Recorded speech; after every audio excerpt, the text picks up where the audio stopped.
belleza, la belleza, la belleza, la belleza. La belleza de Luis Eduardo Aute, maravillosa canción para saludar en el día de hoy a Daniel Cerdán, que es el comisionado de Transparencia de Canarias. Daniel, bienvenido. En esta casa de periodismo canario. Daniel, la canción la has elegido tú, decía yo que es maravillosa, me imagino que a ti también te gusta, por eso la has escogido. Sí. Cuéntanos por qué te inspira. Sí, bueno, pues a mí realmente yo creo que hay 10 o 15, sin exagerar, en letras de Aute que me encanta, ¿no? Y esta aunque tiene otra curiosamente sobre la transparencia, pero es hay una que se refiere a la transparencia, pero estuve por ponerla también, ¿no? Ya que íbamos a hablar de transparencia. Sí, hubo alguna sugerencia que dijo, igual debería elegir como el agua, ¿no? Pero en el caso, en ese caso habla de la transparencia, pero como la invisibilidad, aquel que es transparente, porque es que no le ve nadie, o sea, en la transparencia absoluta, en la que pasa por la vida como si nadie lo viera, y la transparencia no se refiere a ese concepto, ¿no? Que también vale, y más en los poemas, que son canciones, ¿no? Como los de Aute. Entonces, como era ambiguo ese concepto, digo, voy a coger esta que también habla de la belleza, o habla de la búsqueda de la belleza, que para mí tiene que ver con la búsqueda de la verdad y la búsqueda de la bondad, las tres, aunque no son todo con B, pero son las tres Bs, y eso sí tiene que ver con la búsqueda de la verdad, ¿no? Con la búsqueda de la transparencia, con la búsqueda del bien común, todo empieza por B, ¿no? Y en este caso es la belleza como gran aspiración de la gente en el mundo, y la canción lo que viene a recordar a veces es que la gente se olvida de eso y prefiere el éxito por el éxito, o ganar las guerras por ganarlas, o el dinero por el dinero, cuando se olvida que todo eso son medios para alcanzar eso, la belleza, la bondad, la verdad, los grandes valores que inspiran la vida de los hombres y las mujeres, ¿no? Desde luego la transparencia también, sobre todo en lo público, es un gran valor entre esos que estás nombrando, Daniel. ¿Cómo estamos en esta materia en Canarias? ¿Son las instituciones, los organismos, las empresas transparentes en las islas? Bueno, yo como todo o como casi todo en la vida, nunca estamos todo lo bien que se pudiera.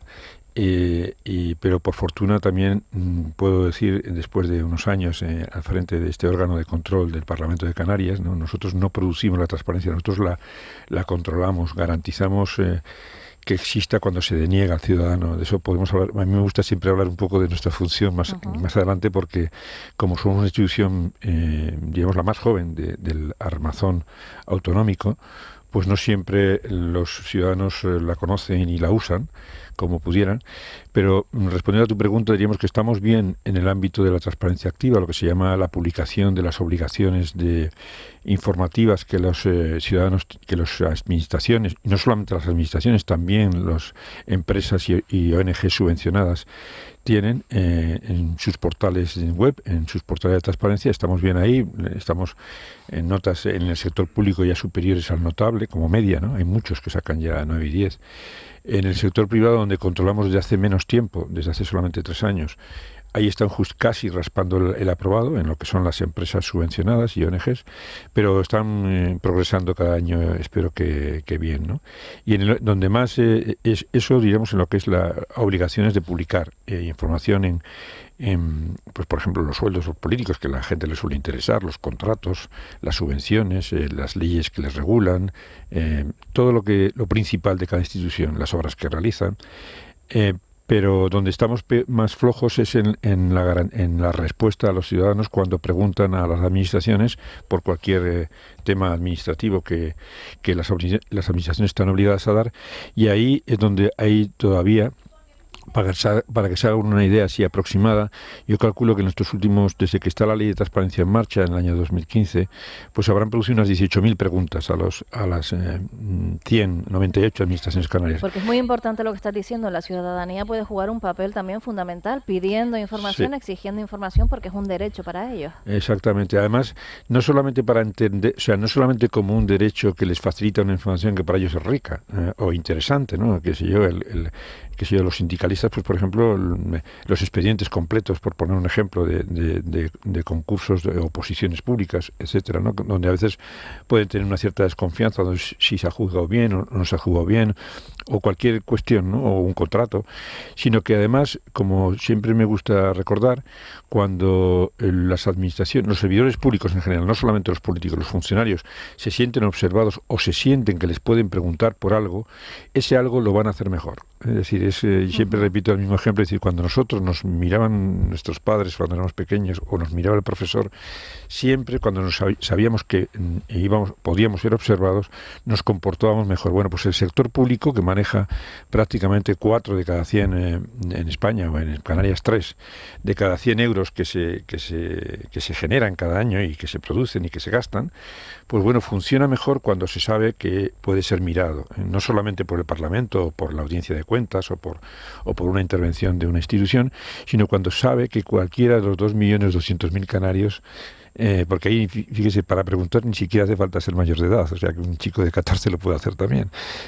Cualquiera de los 2.200.000 canarios puede o visitar los portales de transparencia para controlar o para saber qué hace su alcalde, o preguntar, ¿no? Entonces, ese es un incentivo al buen uso de los fondos públicos y a la buena gobernanza.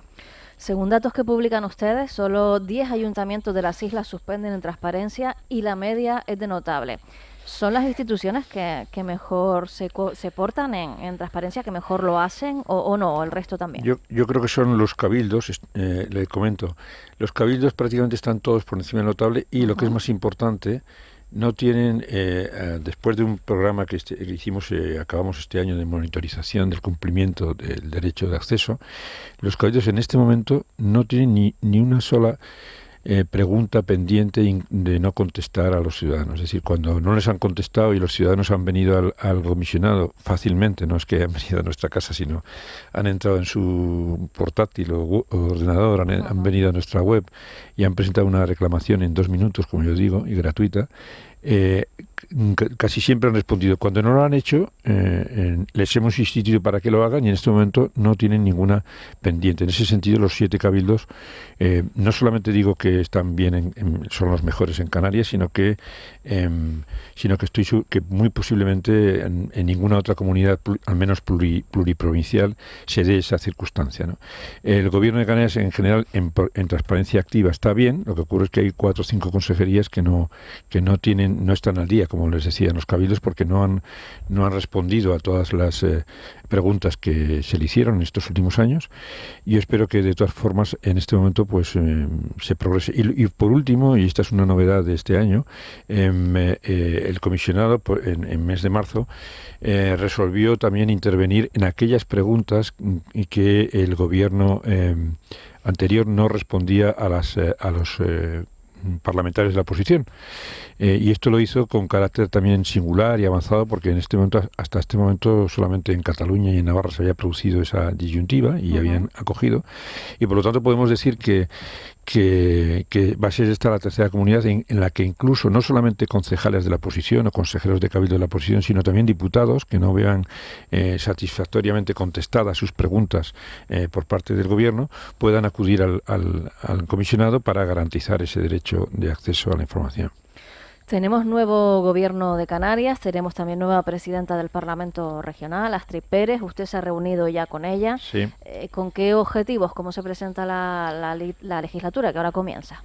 Bueno, la presidenta Astrid Pérez del Parlamento, la nueva presidenta, se ha reunido con los 4 órganos dependientes del Parlamento, que son autónomos, pero están adscritos al Parlamento, la Audiencia de Cuentas, con el diputado del Común, con el Consejo Consultivo y con nosotros, para, digamos, palpar un poco las necesidades que tienen de cara al futuro y ver cómo se puede colaborar mejor. En ese sentido, yo siempre comento que el comisionado, cualquier institución siempre quiere tener más medios, más capacidad, más funcionarios, más dinero, y yo he repetido siempre que yo generalmente, progresivamente, el Parlamento ha ido reconociendo las necesidades del comisionado.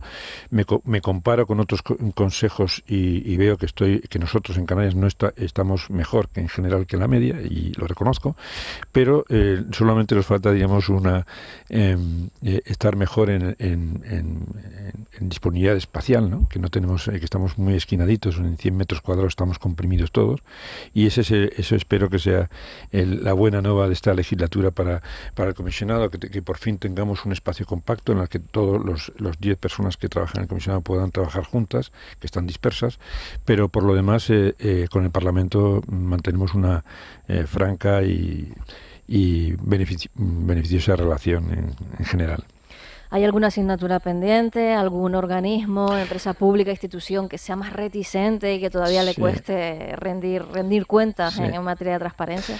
Yo creo que la asignatura pendiente es, en general, no solamente en Canarias, sino en España, después de la experiencia de la Ley de Transparencia del año 13, y ya llevamos por tanto una década, afinarla no es que producir más leyes, pero sí mejorarla, ¿no?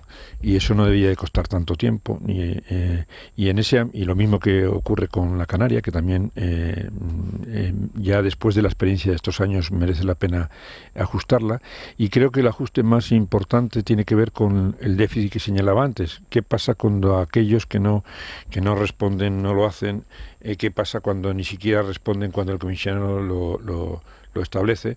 En ese caso hay algunas comunidades como la Navarra, que en ese sentido ha sido pionera, que ha establecido las multas coercitivas para aquellos que reiteradamente niegan la información a los ciudadanos o a los periodistas. A mí siempre me gusta recordar que lo que hace la Ley de Transparencia es decirle a los ciudadanos que son periodistas, y a los periodistas decirle que pueden preguntar también, no solamente a los gabinetes de prensa, en la rueda de prensa, sino tienen un derecho preferente en cuanto que son los responsables de la información pública, y que pueden usar el sistema. Bueno, pues cuando a los periodistas, cuando a los ciudadanos, que son con la Ley de Transparencia en la mano son periodistas empoderados, ¿no?, se les niega, debía de poder establecerse las multas coercitivas a aquellas instituciones, a aquellos aparatos administrativos que no cumplen. De la misma manera que las leyes contemplan una multitud, una amplia variedad, mejor dicho, de multas para cuando nos saltamos las leyes de tráfico, para cuando nos saltamos las ordenanzas municipales, para cuando nos saltamos las obligaciones tributarias. Es decir, al ciudadano tiene una amplia panoplia de multas para cuando incumple, y creo que también debe existir esa misma capacidad cuando la administración pública no lo hace, ¿no? Y simplemente con eso en Navarra lo han puesto y no han aplicado ninguna, pero simplemente la posibilidad de que te puedan multar con 50 o 100 euros cada semana que tardas en que no das la información, pues hace que todo el mundo la dé en forma y tiempo, ¿no? Que suele preguntar la gente, Daniel, o qué información requiere con mayor frecuencia. No sé si hay un perfil, un patrón que nos puedas contar para hacernos una idea de quién utiliza más este portal de transparencia o este acceso a la información pública y sobre qué asuntos. Sí, curiosamente en los últimos años se ha producido una... al principio preguntaba muy poca gente, en los primeros años, pues en los 2 primeros años, pues igual 90 reclamaciones, ¿no? Preguntaban más, pero nosotros podemos hablar de lo que reclaman, no de lo que preguntan, porque solamente de lo que deniegan, ¿no? Uh-huh. Entonces, curiosamente, en los últimos años la herramienta de la Ley de Transparencia ha sido, diríamos, más que descubierta, sobre todo por funcionarios públicos, y es curioso que quienes en el momento más preguntas nos están haciendo en reclamaciones son funcionarios públicos que preguntan a sus jefes sobre cuestiones de su interés y no les responden. Entonces, sobre todo en el ámbito de la sanidad se está produciendo que muchos sindicalistas están preguntando a las direcciones generales de recursos humanos de ayuntamientos, sobre todo sobre cuestiones sindicales. Empiezan a preguntar las empresas bastante sobre temas de contratación. Algunas organizaciones empresariales empiezan a hacer chequeos a todos los, me imagino, municipios de una provincia o de todas las Canarias sobre temas de su interés. Pues, por ejemplo, se me ocurre ahora uno recientemente que tocábamos, que la Asociación de la Construcción de Las Palmas de Gran Canaria preguntaba a todos los ayuntamientos, por ejemplo, cuántas solicitudes tenían en los últimos años de vivienda pública, que eso es un tema que perfectamente podían hacer un periodista, ¿no? Y uh-huh. para hacer un reportaje de cuántos canarios están esperando una vivienda pública que se le haga. Entonces, diríamos que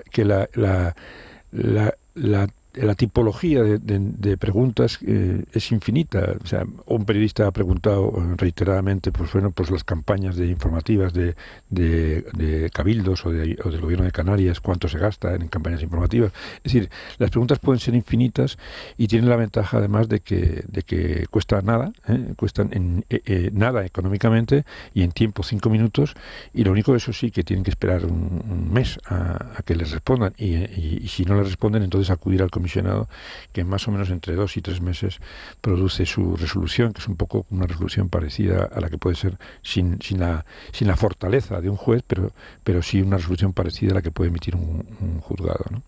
La erupción volcánica de La Palma ha requerido información, los vecinos y vecinas afectados especialmente, ¿verdad? Han querido recabar información, sobre todo de las actuaciones, ¿no? De las decisiones que se tomaban y que, bueno, que no todos estaban de acuerdo con ellas y han acudido a ustedes. Sí, y ahí le reconocimos, diremos, su derecho parcialmente, no completamente. Fundamentalmente le reconocimos el derecho a tener acceso a las actas y a cualquier documentación administrativa sobre la gestión de la crisis volcánica. Lo que no amparamos es el derecho a conocer las intervenciones, digamos, las expresiones de voluntad, las opiniones que en los comités de crisis tenían los miembros que participaban en ellos.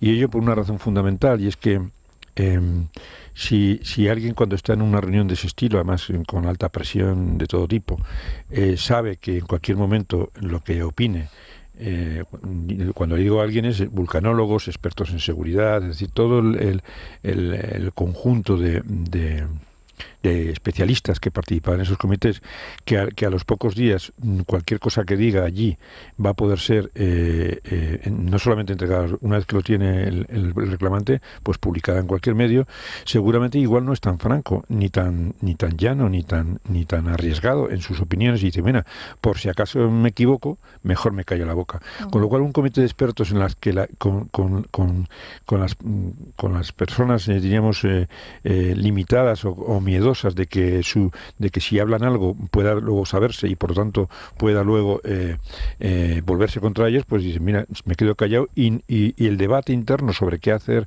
ante una ante una emergencia, pues de repente se limita, ¿no? Eso no es que lo hayamos inventado nosotros. Antes incluso que en España, que ya le digo que tenemos muy poca, solamente no llevamos ni 10 años con la ley de transparencia, se había detectado en Europa que precisamente, incluso no solamente en los comités de expertos, sino que se había producido la contrapartida negativa de la transparencia cuando por ejemplo, a un secretario municipal, por ponernos aquí el caso más típico, el alcalde le dice, oye, mire, aquí se me plantea este asunto complejo respecto a este grupo económico que quiere hacer aquí una empresa, quiere o construir una nave o tal, y ¿cuál es tu opinión jurídica? Y se lo pide por escrito, y la tendencia muchas veces del alto funcionario es decir, mira, como no lo tengo claro y no quiero comprometerme tal, yo te la doy verbal, ¿vale? Entonces le da la opinión verbal, le dice que sí o que no, pero no deja constancia. Por lo tanto, el expediente administrativo se empobrece. Entonces, eso, no estoy justificando que eso se haga, pero lo que quería expresarles es que cuando pensamos que la transparencia no tiene límites, pues ¿cuáles son esos límites? Que me está pareciendo muy interesante lo que estás diciendo. Hay una línea, ¿verdad?, entre cuándo es bueno tener transparencia absoluta, cuando no. No sé si la seguridad de las personas puede ser una de esas líneas rojas. La principal límite que se suele arguir es curiosamente la ley. No me gusta llamarla así porque no cabe, la ley de antitransparente, que es la ley de protección de los datos personales, que generalmente es la que actúa, la que a veces actúa como límite, porque todos los derechos, absolutamente todos los consagrados con la Constitución, tienen límites generalmente que tienen que ver en algunos casos con la libertad de los demás, como puede ser el tema de los datos de protección de datos personales, o límites con algunos digamos, beneficios legítimos de quien tiene esa información. Por ejemplo, cuando se pide una información sobre la actividad de una empresa que trabaja para la administración, esa empresa en aquellos elementos que pueda considerar que son privativos, que beneficiaría que son de su propiedad intelectual o los ha desarrollado para tener una ventaja competitiva, que beneficiarían a su competencia, pues evidentemente no va, imaginen, por poner el ejemplo más casi caricaturesco, la Coca-Cola no va a dar su fórmula de la Coca-Cola. Eso todo el mundo lo entiende. Evidentemente no tendría que darlo porque es una actividad privada y no está sometida a la transparencia, pero si fuera en el caso de empresas que trabajan para la administración, que tuvieran que entregar elementos de su propiedad intelectual, pues estaría protegida por eso. O elementos que puedan en un momento determinado perjudicar a la administración cuando está embargada en procedimientos judiciales. Es decir, hay una serie de límites que diríamos que acotan esa libertad, pero eso hay gente que se ampara en ellos para denegar por completo información, y ahí es donde intervenimos los comisionados y órganos garantes de la transparencia para decir, oiga, el hecho de que usted no deba entregar el nombre de los afectados por tal medida, porque es un dato de protección de datos personales, no quiere decir que no pueda informar de nada. Es que algunos se toman, diremos, la libertad o la prerrogativa de, porque hay datos personales, negar todo. Oiga, usted niegue los datos personales, pero del resto informe, ¿no? En el ámbito judicial es muy común poner una causa bajo secreto de sumario y no poder acceder a la información de esa causa cuando quizás el proceso consista en investigar y en juzgar a personas que han malversado, por ejemplo, dinero público, dinero que es de todos. ¿No debería la ciudadanía tener un acceso libre a este tipo de cuestiones? Generalmente eso se produce y esto no es una cuestión privativa o exclusiva de España, es del ámbito del derecho penal internacional, que mientras se está investigando hay un estado de reserva para los investigadores, sobre todo porque si el investigado, si el malo o el presunto malo sabe por dónde están yendo esto es como decir, mire usted, ponga usted la agenda de la policía a quién va a visitar mañana, o imagínense información dentro del sumario, de lo que fue el sumario, una orden a los policías que eso todo forma parte del sumario del propio juez, diciéndoles cuál puede ser su plan de investigación, o instrucciones a quién tienen que entrevistar, o lo que han dicho, imagínense, en un procedimiento penal público privado, pero vamos a los públicos, cuando un testigo sabe lo que ha dicho otro en declaración del día anterior, pues bueno, se va a cuidar de no contradecirse con el otro. Es decir, hay un tiempo en el que las actuaciones judiciales tienen su lógica en el secreto. Lo que no es justificable es que a partir de que se abre generalmente, de que se cierra y por eso se abre, de que se cierra el periodo de instrucción penal, pues el sumario no esté plenamente abierto a las partes. Cuando está a las partes, generalmente todos los periodistas también, cuando una de las partes lo va a comunicar a los periodistas y por lo tanto lo va a tener conocimiento el público, ¿no? Por lo tanto, es cierto que en ese caso, Eva, lo que ocurre es que hay un límite a la transparencia temporal, es decir, durante un tiempo, mientras se investiga, para no perjudicar la investigación, la información es secreta o es reservada, ¿no? Muy bien, Daniel Cerdán, comisionado de Transparencia de Canarias. Gracias por venir a Canarias Radio, por participar en la entrevista, y si le parece nos quedamos escuchando de nuevo La belleza de Luis Eduardo Aute. Muy bien, siempre es un placer esta canción. Gracias a ustedes por divulgar los contenidos y actividades del Comisionado de Transparencia de Canarias. Gracias.